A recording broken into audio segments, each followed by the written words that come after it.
hear us now. You should hear us now. Please give us a yes or no. We can hear you, Michael Ek. We can hear you. Thank Wonderful. You, Michael Ek. Thank you, Michael Ek. You're the guy. You're the man. And Avanti, perfect.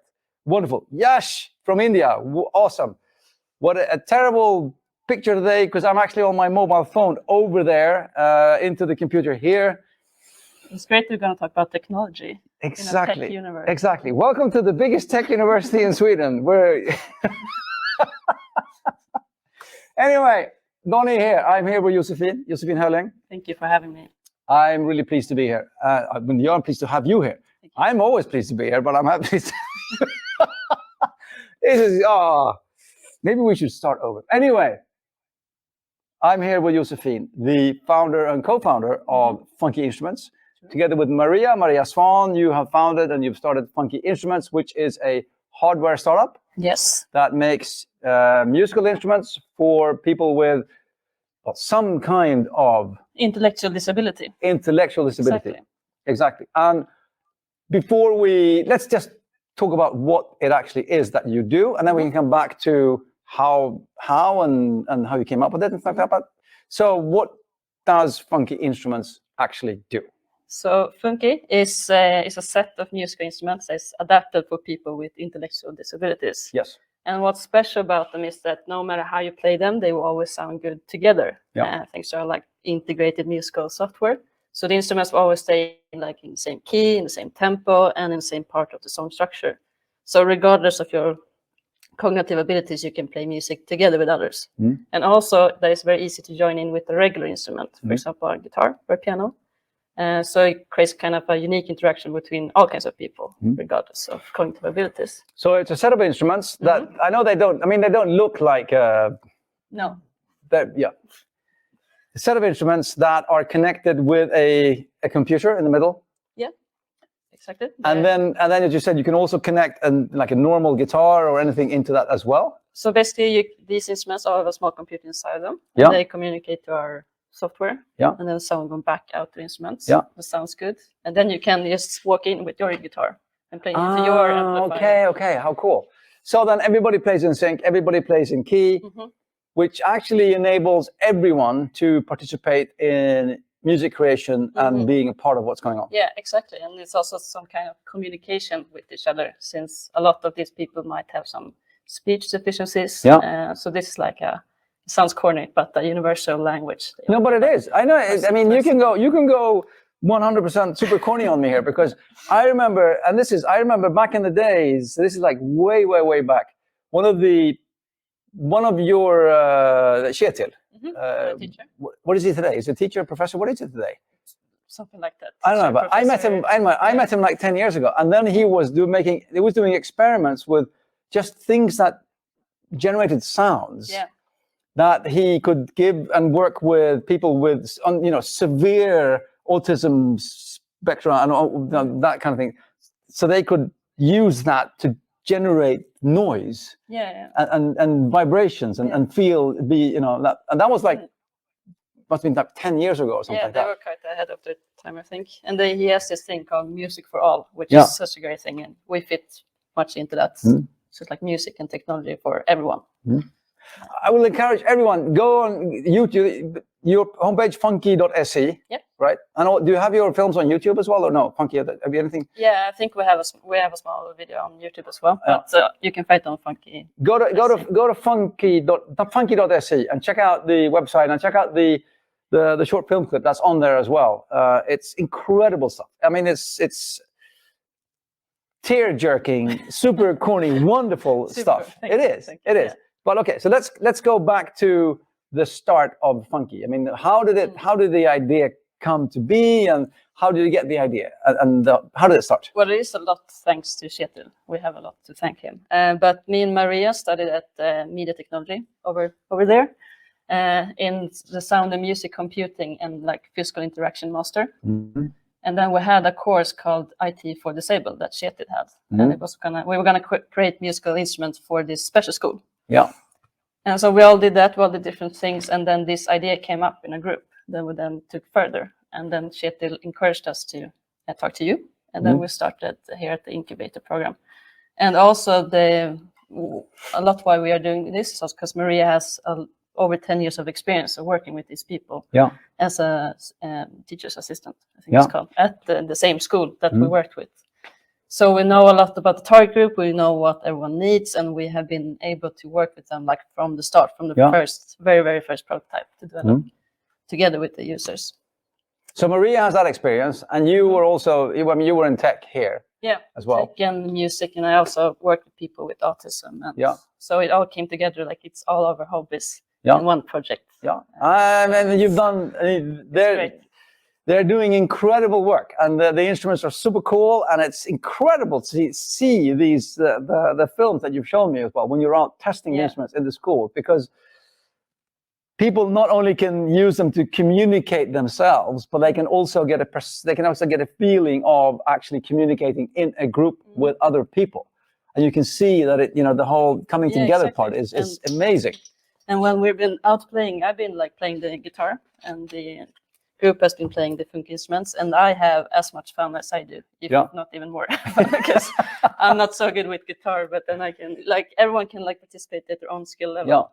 But your guitar doesn't do what their instruments does. No, I could need some technology in my guitar. I usually play like synthesizers, so they can figure that out for me. But, we're getting a question. Interact now, because this is the only reason why we're doing this live is because we want the interaction. Otherwise, we could have recorded this in a pixel perfect studio, but that's not the whole point. So, Avanti, what aspect of technology and human cognition does this intersect at, Josefine? It's a powerful way to bring people together with a purpose. So what aspect of technology and human that this interacts? I mean, yes, that aspect. Yeah, that aspect. No, so it's like all aspects. If where we've been using it as a special school is very nice to see. Like usually these children, at this example, can only communicate with their assistant or with their parent, because they have figured out this language that they can use, like pointing at pictures. But there's basically no interaction between the children themselves. And they can play music, but they don't play with each other. Usually just listen passively to music. So this is a way where they can communicate with each other in bridges that have never been able before. So that's why technology steps in very strongly. Incredible. Fantastic. But then again, coming back to the process, and having the idea is one thing. And usually when you have these ideas, you have the idea, and then you see what it will be like when it's finished. And it's like up there, and then that you're sort of down here, and then this sort of insert magic here in the middle. How did you get from there to actually move towards instruments and the connectivity and everything? What was the first thing you did? Frying small microcomputers by connecting the voltage to the ground. I just did it yesterday actually, but it's a lot of trial and error, and there's a big community around physical tinkering and combining physical tinkering with software. So it's just trying, having an idea, seeing what's out there, and see if you can do something similar. Try every step. Don't assume that this chord will work with this potentiometer. You need to try them before connecting the whole thing, and then you don't know where to start. So it's very frustrating from time to time, but also much more rewarding than just doing software. It's the dopamine levels are twice as high when you actually succeed. And the first instruments were very, very hand built. As in wood. Yeah, and it was even more hand-built before. It was small plastic boxes with wires coming out of them and stuff like that. But that's where it starts. That's where it starts, and that's you've been telling us just don't be such an engineer to build something perfect and then try it. Just build something that barely works and then try it. And that's even more important than hardware, I think. Also a lesson learned when it comes to hardware startups. Just build something that works and try, make it work, and then you can do the whole shell, make it look nice afterwards as well. Question here from Yash. What disabilities do you cover, Josefine? So we mainly focus towards intellectual disabilities, because there are a lot of adapted music instruments, but they mainly focus towards physical disabilities. So our target group has intellectual disabilities, which often come with physical disabilities as well. And we started with what's called like severe to moderate or profound intellectual disabilities. So people who have a very hard time to function like in everyday aspects. But then it can be for like everyone as well. It doesn't have to be the ones with the most severe, but it's a target group that not so many like innovate for and build stuff for. So that's kind of the disabilities. I think that was one of the things as well when I started working with you. I was one of the first people you met here at KTH Innovation. Yeah, the first, I think. And when I was working with you, also realizing that this is a target group that is underserved and they don't have access to as many different things as others might have when it comes to disabilities as well. So because it's harder to understand what you can create for them as well. Yeah, definitely, because you can't like ask them directly, most of them. And also with this target group, it also comes the people around this target group, like working with these people, the families, they're also like left behind. Kind of, because this is also a tool for everyone around.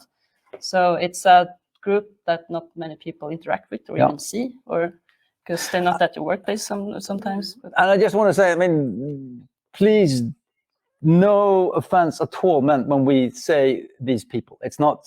It's not meant as an us and them thing, but it's the target group that Maria and Josefine are working with. Just so we have that sort of clear. It's people we love and enjoy working with. As you said, you have more fun than anybody else. A bit too much fun.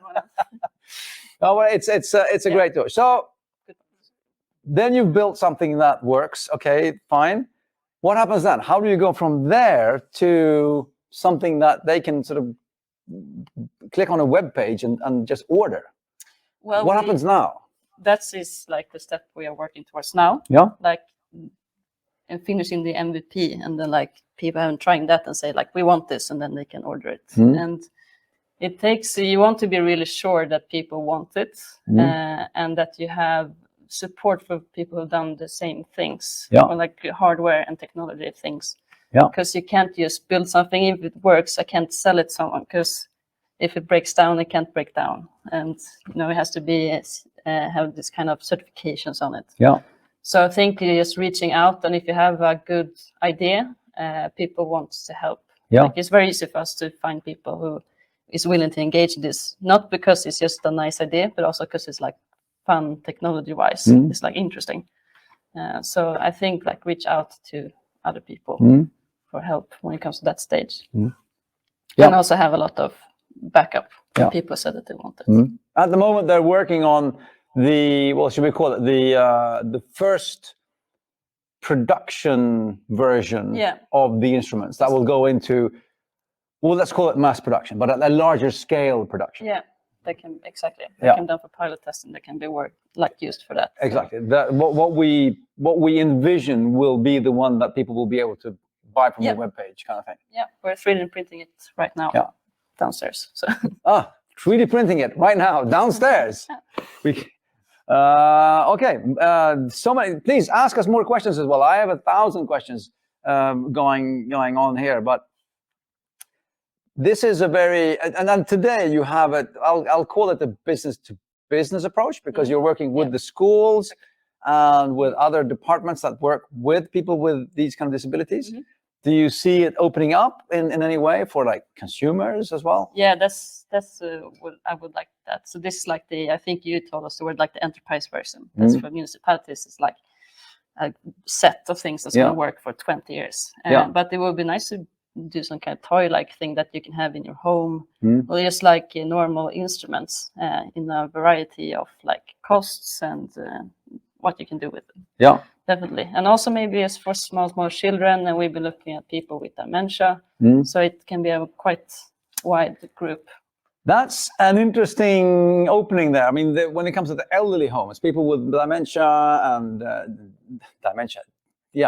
dementia and so forth. Have you tried anything with that group?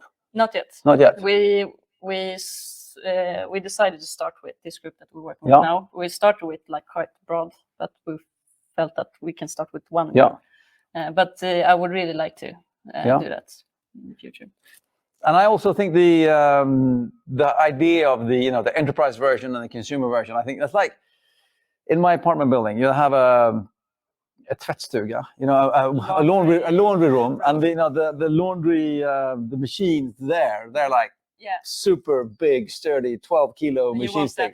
And you will not, that's not the same thing you have in your apartment, because the one I have in my apartment would probably, I don't have one, but if I had one, it would probably break after a week if it was running like 15 cycles per day as these big ones. So the whole sort of enterprise consumer thing makes all the sense.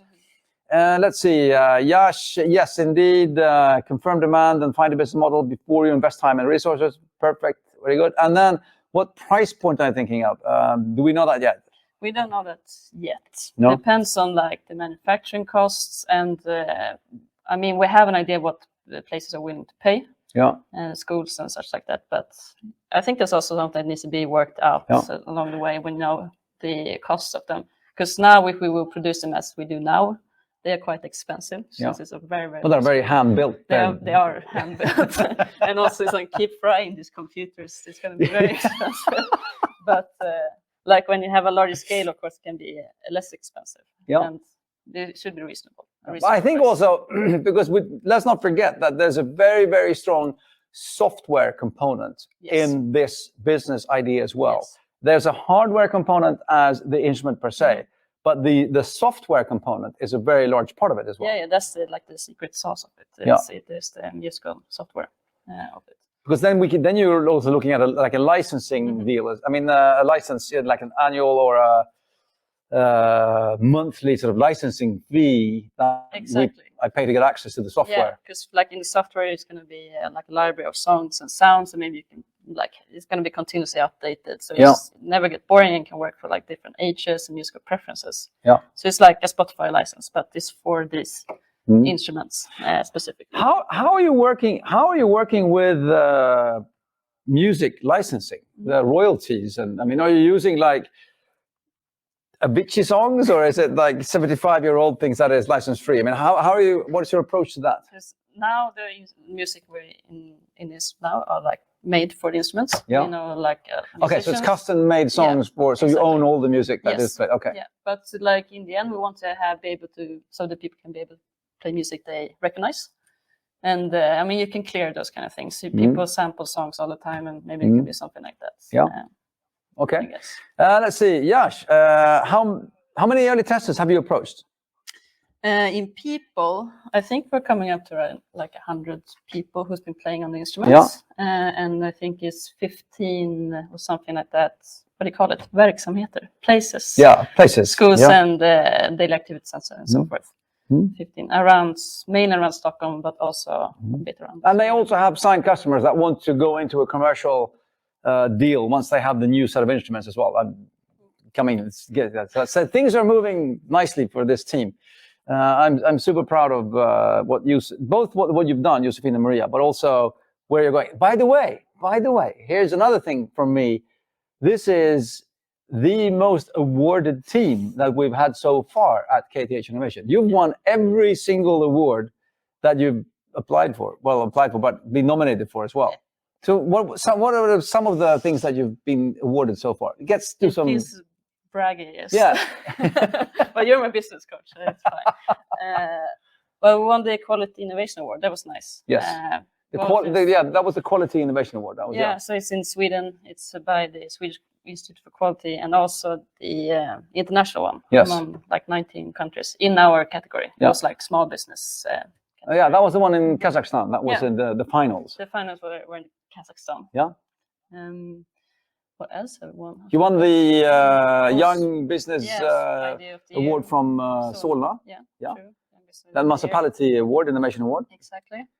Which, of course, all credit to these girls, but I will also say that we have like a subscription on that award. It's like every single year it seems to be somebody from here that's winning that award. During all awards, it's always like, we're from KT Innovation. So like, okay, once again. I saw you were in the finals of Venture Cup. Yeah. There's a competition called Venture Cup in Sweden, and I saw the finals now. Out of the 10 teams, 7 are from KTH Innovation. You're doing something right in the finals, so we're doing something right. And I don't want to say that, I don't mean it in. You're doing fantastic. Thank you. Let's see. Impressive. Paying customers bust. Much deserved. Thank you so much. I agree with you, Manti. And it's, I can say, it's a joy to work with this team. I, of course, will never favorize or say that I have any favorite teams. However, there's some teams that are easier to work with than others. So we've had so much fun. We are still having lots of fun together, and I'm really enjoying this. So we have another sort of 5 minutes left here. Let's give our viewers just some things to think about. What would you say are the most important things to think about if you're working with like a hardware or hardware software solution, and things you've learned along the way? Trial and error. Have some pocket money to like buy stuff and try. Yeah. Google everything at least 3 times before you start connecting things. Because don't just take the first solution on connect things, because it's a lot of ways to do it depending what you have. Okay. And maybe find like-minded, like find a community or somewhere you can be where you can have some better like soldering stations, something like that. There's usually some place in every city where you can find like makerspace. Makerspace and tool spaces and other kinds of, tinker places. I mean, they're called different things, but it's Tinkertown, Makerspace, Tool Space. There's they're all over the place. And there's also always like one guy who's really, really good at everything there. That you can ask the hard questions. And don't be afraid to ask. I think that one of the biggest things I think advantages with this team as well is they're never afraid to ask for help, which means that they do ask for help. And if you ask for help, people will actually help you. So I think that's super important as well. Like starting by actually coming here and asking for help, and of course happy to help you. Let's see, Michael, the available music, is it only pre-arranged song, or can the users invent their own music as well? That was a good question. Good question. So at this point it's like pre-arranged, but the software that we are developing also have like oscillators and musical like engines, let's call it. So in the future, we think like it's very easy to implement that the users can actually create music, like I would do on a synthesizer. And now they're more like programmed to manipulate the sounds or like play the sounds that are arranged. But they can choose when they want to play it and how they want to play it. It sounds like a OpenAI thing to be sort of connected to the third step. That's the third step. Okay, that would be cool. Wonderful. It is actually heading up to almost 3 o'clock. Thank you, everyone, for asking all the questions and being interactive.